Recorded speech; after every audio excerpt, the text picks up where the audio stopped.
All gangs across the world have a similar sort of initiation for new members. Often, it involves taking blood. Gangs initiate new members for two main reasons. 1. To test their loyalty to the gang, and 2. To test the strength and capability of the individual. South African gangs are no exception.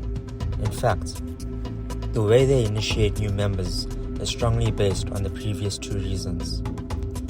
The gang needs to test your loyalty to ensure you will not sell them out to a rival gang or snitch to the police, especially if you are being threatened. Secondly, they need to assess your strength and capability as an individual. Are you able to carry out tasks in an effective and efficient manner, and how do you respond to difficult situations?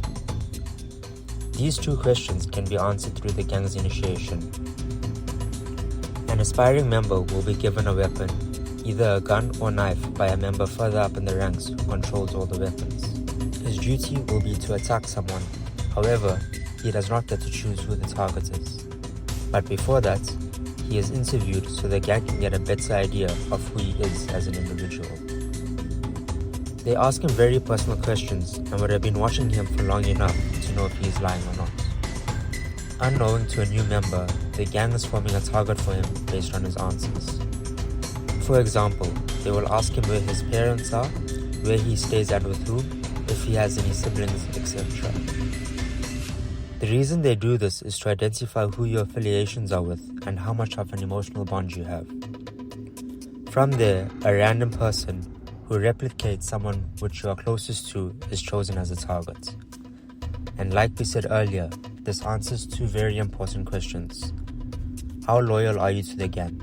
Because if you can attack a random person, it is assumed it will be much easier for you to attack when the time arises. Secondly, are you able to attack someone who represents the person you are closest to? This tests your character and whether you are able to put your emotions to the side. For a new member, there is no turning back. Either you carry out the mission or you become the mission. In other words, if you hesitate or decide not to go through with the attack for whatever reason, the gang takes you out, because you have now put them at risk. A former gang leader, Welcome Witboy, shares his experiences of when he was initiated by first his local street gang, and then secondly by the numbers gang in prison.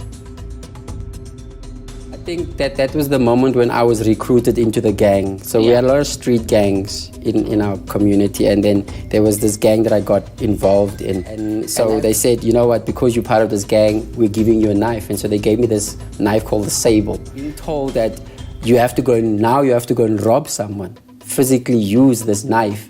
If the person doesn't want to give you what they have, you would literally have to stab them.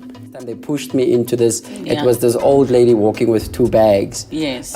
She was coming from the shops. Old lady who was a representative of my grandmother. Yeah.